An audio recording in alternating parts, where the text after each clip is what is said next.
days ago on Instagram, I asked you guys to please help me with Q&As for my next video. I don't want to ramble and I don't want to make this too long, so let's just go ahead and get into the questions. All right, so for the first question we have, as a fellow PMDD girly, what the heck keeps you logging on and camp persistently? Honestly, during that time of the month, I give myself grace. I don't go as hard as I usually do. I give myself grace with everything. It doesn't even have to do with camming, but I also already know around, I'd say clockwork. I know when I'm gonna start feeling like shit. So the first half of the month of every month, I go really, really hard so that towards the end of the month or the middle of the month, I can kind of relax a little bit. I already know because I've been going through this for a couple of years now, and with camming, I prepare myself because you guys already know if you don't show up, you don't get paid. So that's honestly what I do. I'm also medicated, I'm on sertraline, and during that time of the month, my doctor recommends that I double my dosage. So usually I'm on 50 milligrams, and during my, not so fun phase of the month, I go up to 100. So yeah, honestly, that's what I do. In the beginning of the month, I go really, really hard, not on purpose, not that I'm planning to have a bad cycle or not feel well. It's just, I already know how my body is. I can feel it. I can feel it when it's coming. I get so irritable. My patience is down to zero. My family and like, Dad is so good to me during my period. Guys, I want chocolate, I want red wine, and I want steak.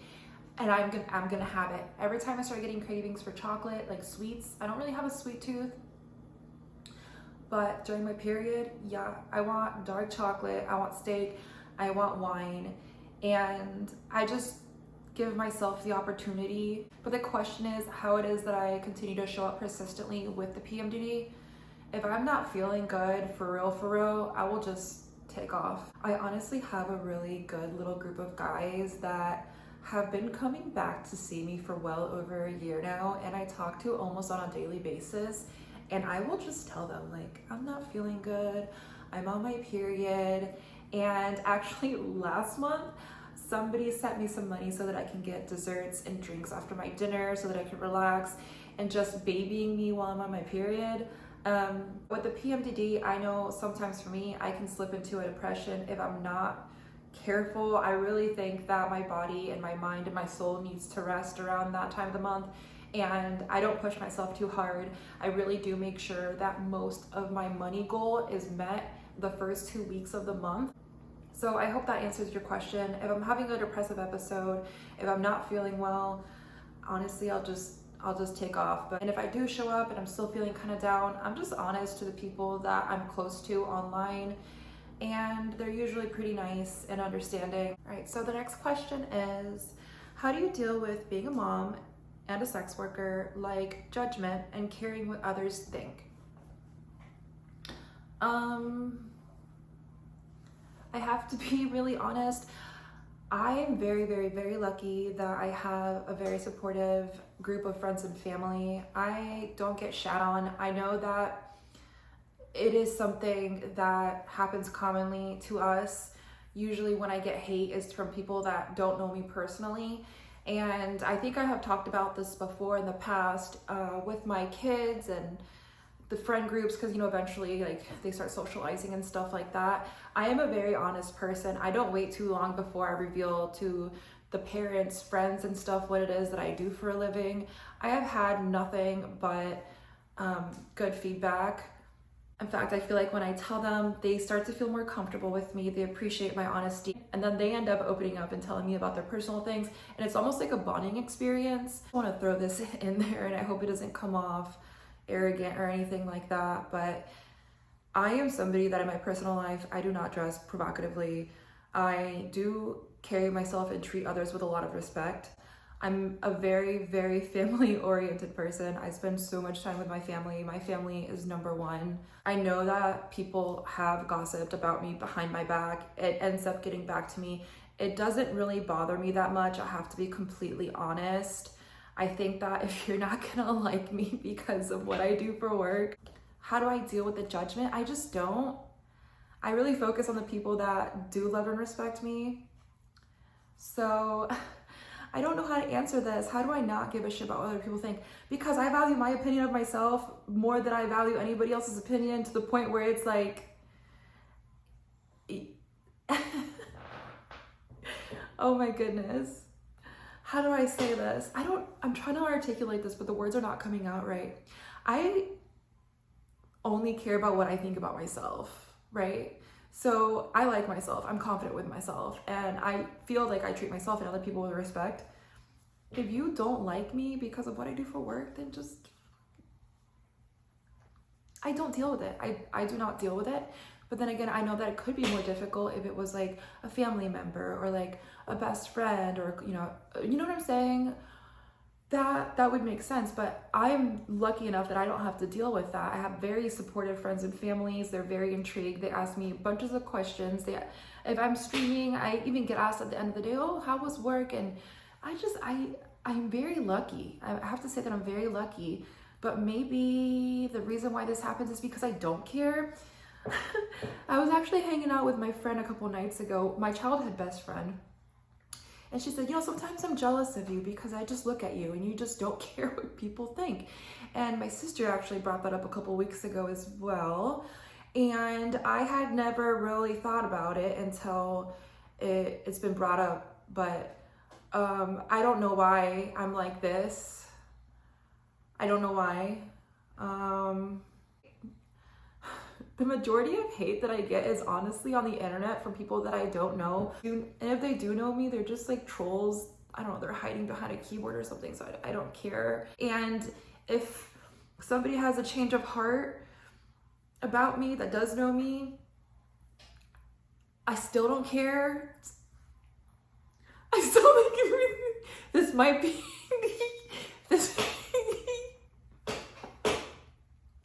this might be a character flaw. This might be a character flaw that I have. I don't know how to answer that. Just don't, honestly, like,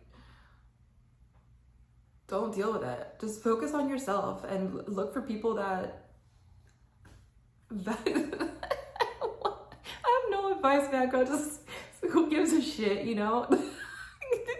Like, honestly, my kid's father, he's loving and supportive, and you know, my parents are loving and supportive, and my closest friends and family are loving and supportive. So this really hasn't been an issue for me. I can't lie.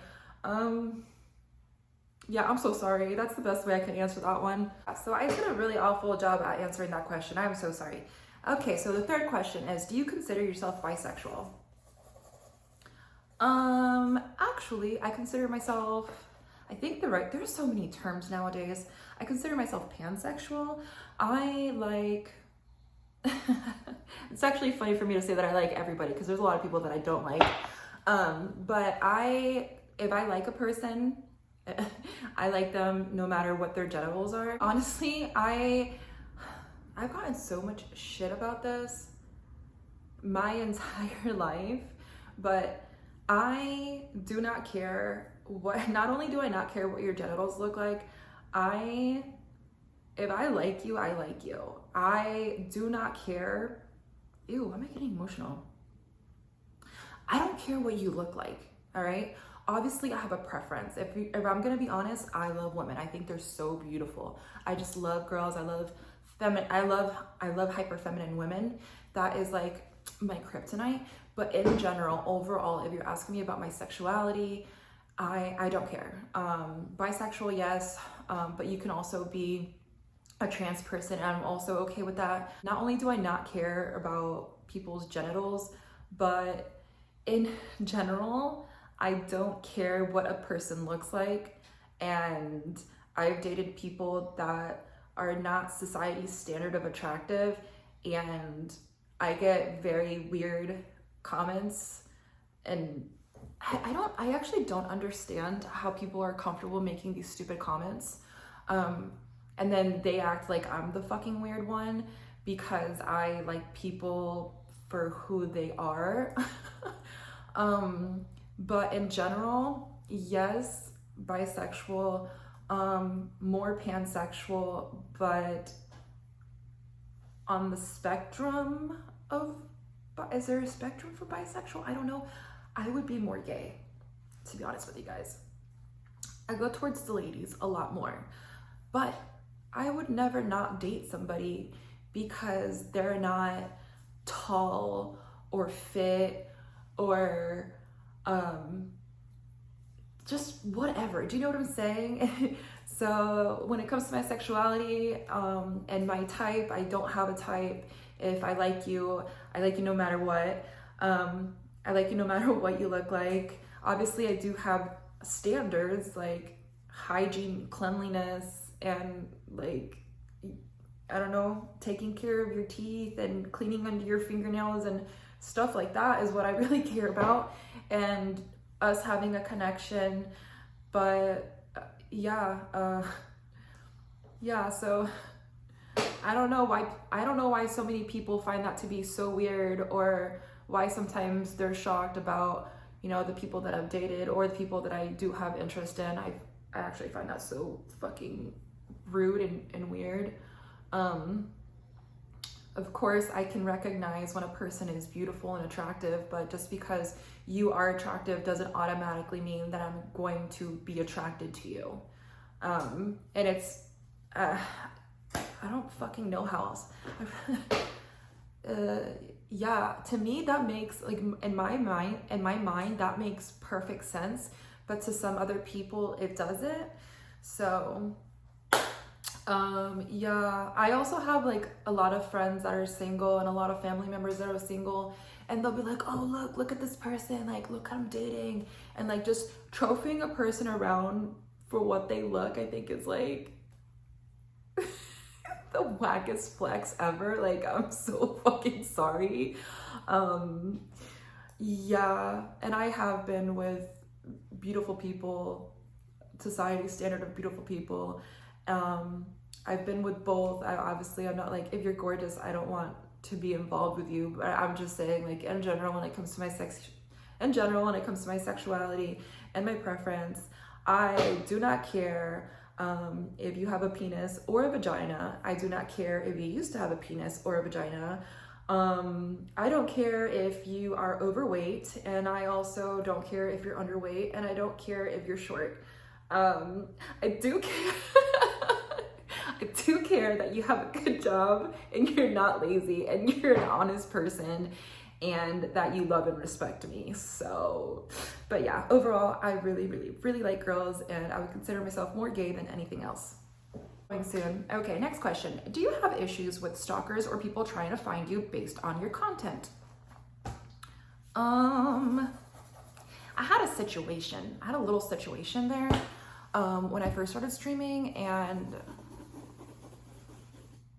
it was weird. The short answer to this is no, but the long answer is kind of. I've had stalkers, and it had nothing to do with the line of work that I was in or my content, just fucking stalkers. It's so weird because, you know what, like, I grew up with like a really gorgeous mom.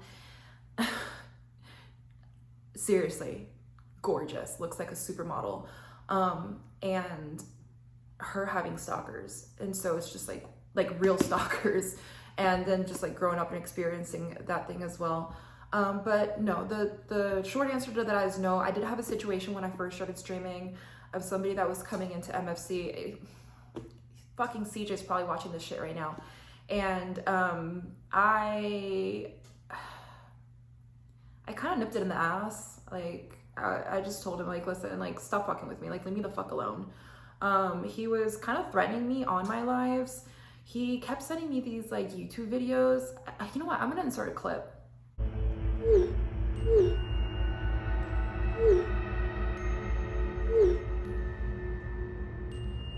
What do you want?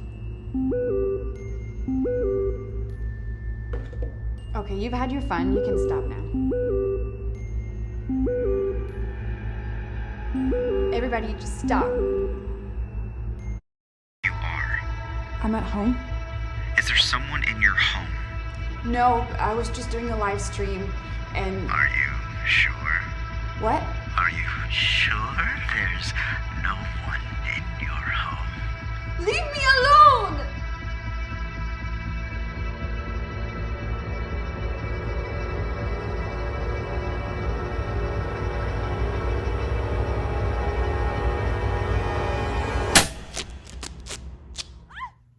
yeah, so he would send me shit like that on my live streams and was saying things along the lines of, this is what I'm gonna do to you. And he was on my Facebook friends. So I wasn't sure who it was because, okay, so my Facebook now is really, really locked down. I even took people that I know personally, but that I haven't spoken to in years off my Facebook. If we are not currently talking to one another, if you're not an actually family member of mine, you're not on my Facebook because of this reason. Anyhow, so back in the day, like talking about years ago, if I would meet somebody casually, even at the club, I would add people to my Facebook. So this person was on my Facebook and they were like screenshotting my Facebook posts, and they found my live because I, you know, advertise my YouTube and where I stream on all of my platforms. Like I said, I have a very supportive group of friends and family, so that was more being posted so that they could watch my YouTube videos and support me because, yeah, I'm a very open person. I don't have skeletons in my closet. But, you know, I ended up having one of these little freaks that I've met in person. I ended up finding out who the person was because they had purchased my Snap before they started acting really weird. And if you use Snapchat, do you know when they like take your face and they put it on these like animated pictures and stuff? Well, I guess he forgot that Snapchat does that. So I screenshot his face from one of those and I did a reverse Google search with the photo, and I was able to find his Instagram and stuff. I don't know this person personally. I don't know why they were trying to make themselves important. They got on there somehow. I probably met them when I was out drunk some night somewhere and added them on Facebook. Long story short, I don't add anybody to my Facebook that I don't know personally and trust. So that's the closest thing to a stalker that I've had from the content that I create. But yes, I've had issues with stalkers before, and it had nothing to do with the line of work that I'm currently in. That was a while ago, and yeah, I think there's like one still floating around. I've called the police and everything on this person, and they won't do much. It's just fucking, I don't know, some people are just really not okay. So next question. Why are you so hot? I'm just gonna say thank you.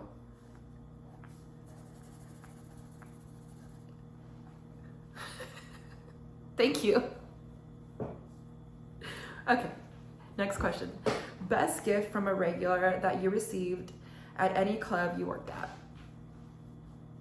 My porcelain veneers. I would say that's the best gift I ever got.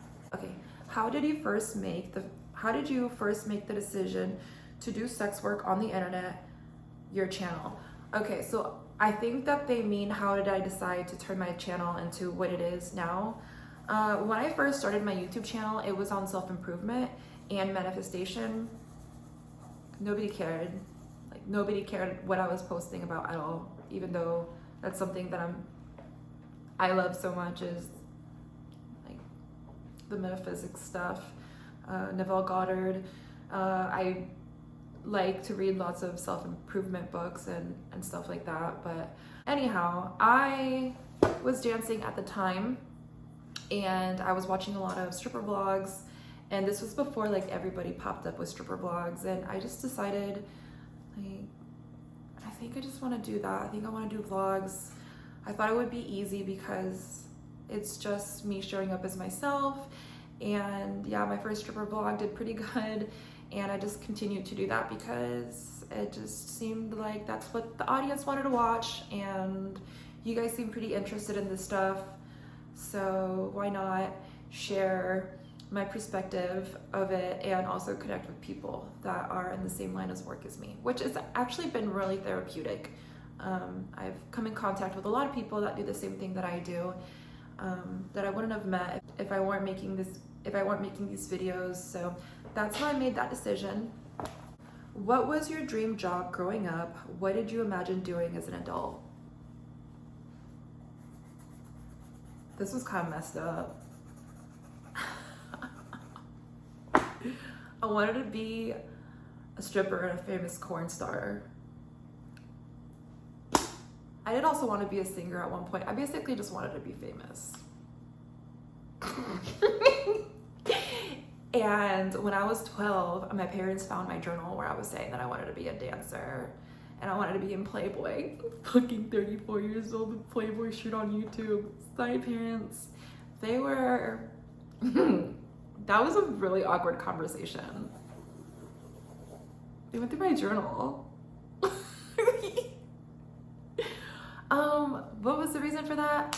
I don't fucking know. I was a 90s kid. The Girls Next Door was on TV. They really used to glamorize the Playboy mansion. It just looked like a lot of fun. You guys already heard me. I love beautiful women. I was like, oh my gosh, if I could just work with a bunch of like super beautiful women and be beautiful and get paid for being hot and sexy, and I wish I was lying. This is the fucking truth. Would you ever leave webcam modeling? If so, what kind of work would you go into? Hell yes, I would quit. I wanted to quit already, but we haven't, you know? Because I really don't have a fucking good excuse. I'm just not ready to take on another profession at this point, or another career. I switched from dancing to camming less than 2 years ago, and there is a learning curve, I'm not gonna lie. And I'm not ready to start over with another career, but I would love to continue doing YouTube, but I also really like sales. I feel like I'm good at sales. I love cooking. There's a lot of things that I want to do. I would just have to figure it out, but these are just the things that, in a perfect world, if I could do everything. I love cooking. I love cooking. I always joke around about wanting to be the Kris Jenner of my family. I have a lot of really beautiful, talented people in my family that I would just love to manage. That's just the weird fantasy of mine.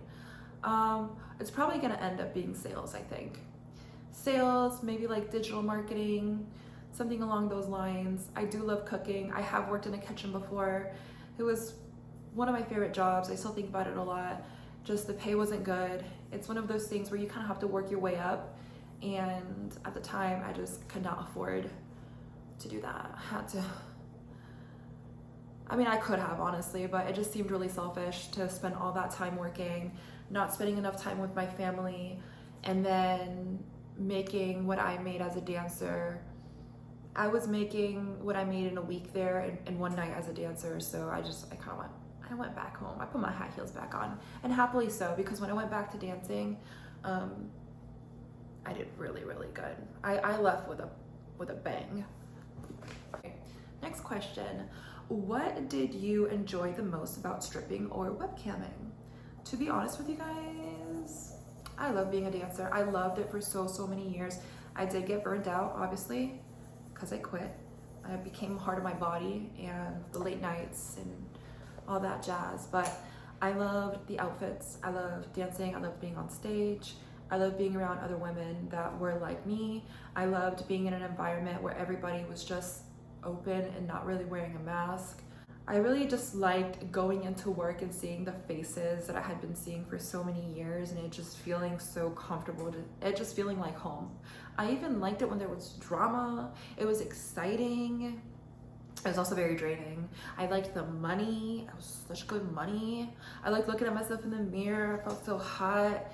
I mean, it was fun. Honestly, it was really fun. It was a party. Even when it wasn't, you know, all great. Even when there was drama, it was kind of exciting. Yeah.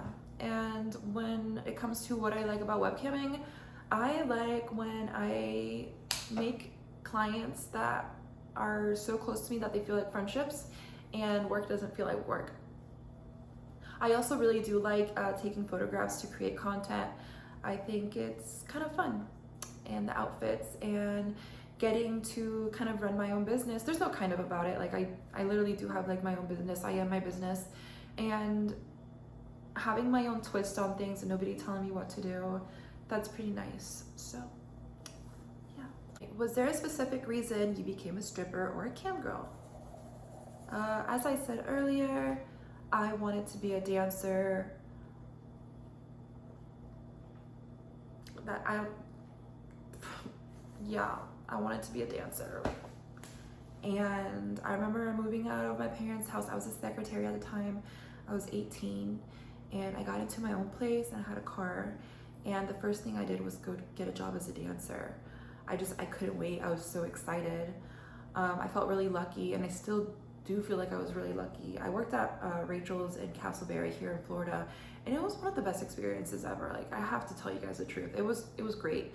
But I wanted to be a dancer. So I know there's a lot of people that are in this line of work because, you know, they don't feel like they have any other choice, or they did it out of desperation. But honestly and truly for me, that wasn't my situation. I wanted this to be my profession. Like, I really did. I didn't intend on being in this line of work for so long, but as I gotten older, I became more confident. I remember being in my early 20s and thinking, you know, oh, I would hate to be in my 30s doing anything like this. But I think that comes from society putting women and men in their heads that after our 30s, that women are just not sexually desirable anymore or anything like that. So I don't know. I've become more confident in myself and what it is that I do as time goes on, and I take myself and my job more seriously. So yeah, that's why I've continued to do it. Plus, I'm really fucking good at it. All right, and then our last question is, how do you pass the time when there's very little client traffic? Oh my God. I dance in my streams. Sometimes I'll take them to the kitchen and we'll cook. I'll have one-on-one conversations with the little bit of people that are in my room. So suppose there's only like 5 or 6 people, I'll open a private message with every one of them individually, or I'll get onto my Snapchat, or I'll get on my socials, and I just try to do whatever it is that I can so that I can stay on. But I'm not gonna lie, honestly, if it's too slow, I just get off, take a break, and then I just come back. All right, guys, those are all the questions that we have for today. Thank you so much for everybody that helped me make this video on Instagram. Thank you for watching. If you're still here, please make sure you like, comment, and subscribe to help me grow. I appreciate you guys so much, and thank you again for being here. Bye.